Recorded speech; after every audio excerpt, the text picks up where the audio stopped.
नमस्कार दोस्तों, मैं हूं रेलवे पॉइंट्समैन दरवेश। दोस्तों, आज इस वीडियो में हम बात करेंगे 8th पे कमीशन और फिटमेंट फैक्टर के बारे में। साथ ही जानेंगे यदि आपकी सैलरी स्लिप में कितना डिफरेंस होता है 7th पे कमीशन व 8th पे कमीशन के बीच में। जो आपका सैलरी स्लिप में डिफरेंस आएगा, जो आपकी इनकम बनेगी यदि आप गवर्नमेंट जॉब में काम कर रहे हो, और कब तक ये लागू हो जाएगा, आपको एरियल मिलेगा या नहीं मिलेगा।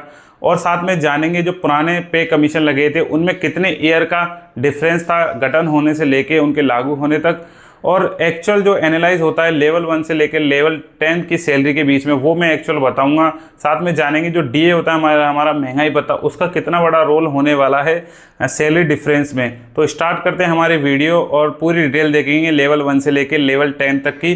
आगे यहाँ पर आपको पता होगा 8th में कमीशन आयोग के गठन को मंजूरी मिल चुकी है, अभी लेटेस्ट न्यूज़ है ये। साथ ही साथ जो लागू होगा वो इसकी डेट दे रखी है 1 जनवरी 2026 में ये लागू होगा।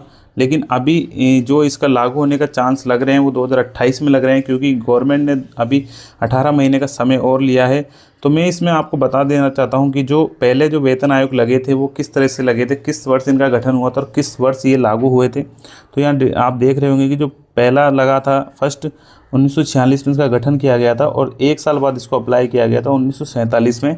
इस समय इनकी जो सैलरी इंक्रीज़ हुई थी गवर्नमेंट एम्प्लॉयज़ की, वो 55 रुपये हुई थी, बेसिक पे 55 हो गया था। सेकंड जो पे कमीशन आया था 1957 में आया था, 1960 में इसको लागू कर दिया गया था। यहाँ आप डिफरेंस देख सकते हो, 3 वर्ष का यहाँ आपको डिफरेंस आपको यहाँ देखने को मिला है। अगर थर्ड की बात करें तो 1970 में लगा था और 1973 में इसको लागू किया गया था। यहाँ पर आपका 3 वर्षों का गैप देखा गया था जब लागू हुआ था। फोर्थ की बात करें 1983 में गठन हुआ था, 1986 में इसको लागू कर दिया गया था। फिफ्थ की बात करें 1994 में इसका गठन किया गया था और 1996 में इसका लागू कर दिया गया था। सिक्स की बात करें 2006 में इसका गठन किया गया था और 2008 में इसको लागू कर दिया गया था। 2 साल का अंतर यहाँ पर देखने को मिला है। 7th पे कमीशन की बात करें 2013 में इसका गठन हुआ था, लेकिन इसको लागू लगभग 2018 में किया गया था। तो यहाँ जो डिफरेंस आया था प्लस 2 ईयर का आया था। और एक चीज़ बता दो, ये 2 ईयर का जो डिफरेंस आया था, इस ईयर में इनको एरियल नहीं दिया गया था। गवर्नमेंट को एरियल देना पड़ता है, जिस हर 10 साल में ये लागू होता है। तो अभी लेटेस्ट 8th पे कमीशन लागू होने वाला है। तो लेकिन अभी एक न्यूज़ आई है, न्यूज़ में आपको क्लियर बताया गया है कि जो समय लिया गया है अक्टूबर 2025 के बाद भी इनको 18 महीने का समय चाहिए। जो 8th पे आयोग की जो सिफारिशें हैं उनको एनालाइज करेगी, और इसमें कुछ 3 लोगों की कमेटी बनाई गई है। तो इस न्यूज़ में आप देख सकते हैं कि किस तरह से पूरी डिटेल आपको दी हुई है। आगे हम बात करते हैं कि यदि जो इसके अध्यक्ष हैं वो कौन कौन हैं। अध्यक्ष की बात करें 8th पे कमीशन की तो वो रंजन प्रकाश देसाई हैं, और जो पार्ट टाइम सदस्य हैं वो प्रोफेसर पुलक घोष हैं, और जो सदस्य सचिव हैं वो पंकज जैन हैं। तो ये 3 सदस्य हैं 8th पे कमीशन के, जो पूरे 18 महीने में एनालाइज करेंगे गवर्नमेंट सेक्टर को किस किस डिपार्टमेंट में कितना वर्कलोड है, उसी हिसाब से फिटमेंट फैक्टर निकल के आएगा। लेकिन अभी जो अनुमानित फिटमेंट फैक्टर जो निकल के आ रहा है वो 2.86 बता रहे हैं, लेकिन जो 7th पे में लगा था वो 2.57 लगा था। अगर इसके अकॉर्डिंग भी सैलरी बढ़ती है तो काफ़ी अच्छी सैलरी देखने को मिलेगी। आगे हम अब बात करते हैं कि आपको सैलरी में क्या क्या मिलता है यदि आप गवर्नमेंट एम्प्लॉय हैं। तो आपको जो आपकी जो सैलरी बनती है वो किस हिसाब से बनती है। तो सबसे पहले आपको मूल वेतन मिलता है बेसिक पे। अभी जो बेसिक पे है वो 18,000 रुपये बेसिक पे है। आगे जो ग्रेड पे है वो ग्रेड पे होता है, जैसे हमारा 1800 है। अगर लेवल 1 की कोई जॉब करता है तो उसका 1800 पे ग्रेड होता है, सबसे नीचे वाला। थर्ड हम बात करें, हमको महंगाई भत्ता मिलता है। महंगाई भत्ते में आता है डेयरनेस अलाउंस जिसको बोलते हैं, जो हर साल बढ़ता है। पहले ये नहीं बढ़ता था, लेकिन अब हर साल 3% 2% गवर्नमेंट के ऊपर डिपेंड करता है वो कितना परसेंट इसको इंक्रीज़ करना चाह रही है। फोर्थ हम बात करें मकान यानी किराया, हाउस रेंट मिलता है। हाउस रेंट भी आपका डिपेंड करता है सिटी टू सिटी। फिफ्थ हम बात करें अन्य विभिन्न भत्ते अदर अलाउंस, इसमें आपका जो आता है टीए आता है, इसमें आपका नाइट ड्यूटी आता है, इसमें ओटी आता है। तो ये अभी हम जो एनालाइज करेंगे उसमें इस वाले पॉइंट को हम कंसिडर नहीं करेंगे, क्योंकि ये डिपेंड करता है आपकी पोस्ट क्या है, कैसी जगह आपकी ड्यूटी लगी है, लोकेशन डिपेंड करती है। तो ये वाला जो फैक्टर हम इसको काउंट नहीं करेंगे। केवल ये 1 2 3 फैक्टर देखकर और टीए देखकर हम एनालाइज करेंगे कि कितनी आपकी सैलरी बनेगी। अब हम जानेंगे लेवल 1 में आप यदि कार्य कर रहे हो गवर्नमेंट जॉब में तो आपको कितना डिफरेंस आएगा 7th पे और 8th पे कमीशन के बीच में। तो जो बेसिक अभी जो 7th पे चल रहा है उसका जो बेसिक है अभी, वो जो 7th पे का जो बेसिक जो फिटमेंट फैक्टर है वो जो बेसिक है वो 18,000 रुपये है। तो अगर मैं लेवल 1 की बात करूँ, लेवल 1 में अभी बेसिक 18,000 रुपये है।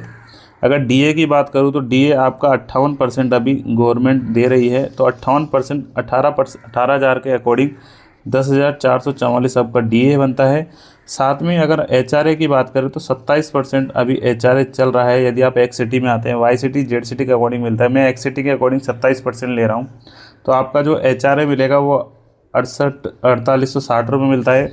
और टीए के आप 2,000 रुपये एक्स्ट्रा जोड़ सकते हो, आपको टीए 2,000 मिलता है एक्स सिटी में। तो इस तरह से आपका टोटल जो सैलरी बनता है वो 35,300 रुपये बनता है अभी 7th CPC में, लेवल 1 के लिए मैं बता रहा हूँ। तो यदि हम बोल सकते हैं यदि आप वाई सिटी जेड सिटी में भी, तो आपका 34,000 से लेके आपका 36,000 के बीच में आपका सैलरी बनता है अभी। तो यही सैलरी आपका यदि 8th पे कमीशन लगता है और आपका फिटमेंट फैक्टर 1.83 रहता है, तो उस समय आपका कितना सैलरी बनेगा वो हम देखेंगे। उस समय आपका जो सैलरी बनेगा, तो अब बात करते हैं हम यहाँ फिटमेंट फैक्टर 1.83 के अकॉर्डिंग। तो जो आपका बेसिक बनने वाला है 18,000 का हम निकालेंगे, 1.83 से मल्टीप्लाई करेंगे तो हमारा जो बेसिक आएगा वो आएगा 32,940 रुपये। ये हमारा बेसिक हो जाएगा। और एक चीज़ बता देता हूँ, जो डीए होता है, जो महंगाई भत्ता होता है, जब भी नया पे कमीशन लागू होता है तो इसको 0 कर दिया जाता है, फिर इसको हर 6 महीने में इंक्रीज़ किया जाता है। तो आपका ये बेस डीए तो मिलेगा ही नहीं यदि आप 8th पे कमीशन में आते हो। उसके बाद एचआरए की बात करता हूँ, तो एचआरए आपका जो 32,940 के अकॉर्डिंग आपका जो 27% एचआरए देखने को मिलेगा, तो जो आपका बनता है 19,105 रुपये आपका एचआरए यहाँ पर देखने को मिलता है।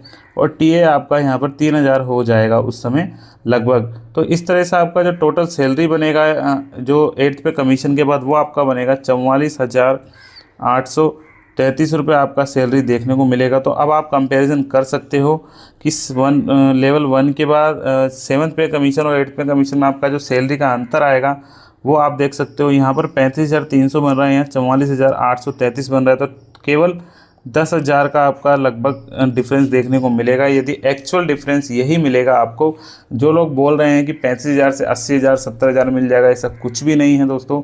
केवल आपका 9 से 10,000 का आपका डिफरेंस मिलेगा लेवल 1 के। आगे हम बात करें, एक चार्ट में आपको दिखा रहा हूँ, यहाँ चार्ट में हम देखेंगे कि यदि आपका फिटमेंट फैक्टर किस अलग अलग फिटमेंट फैक्टर पर मैंने आपका डिफरेंस यहाँ पर निकाला है।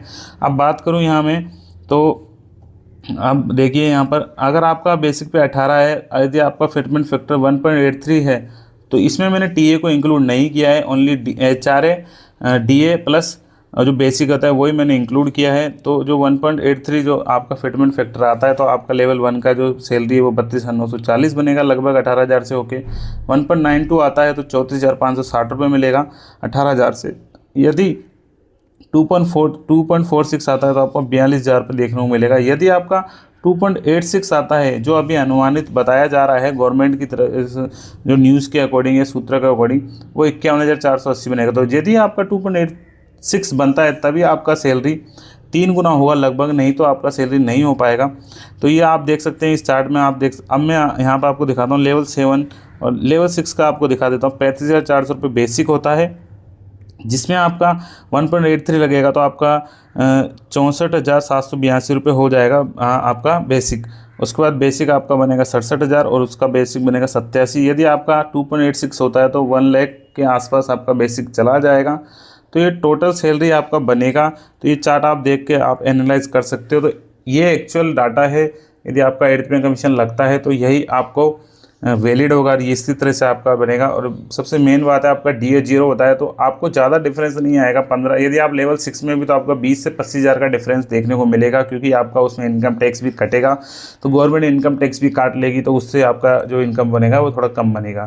तो दोस्तों हमारे वीडियो को सब्सक्राइब कीजिए, चैनल को शेयर कीजिए यदि ऐसी वीडियो देखने के लिए।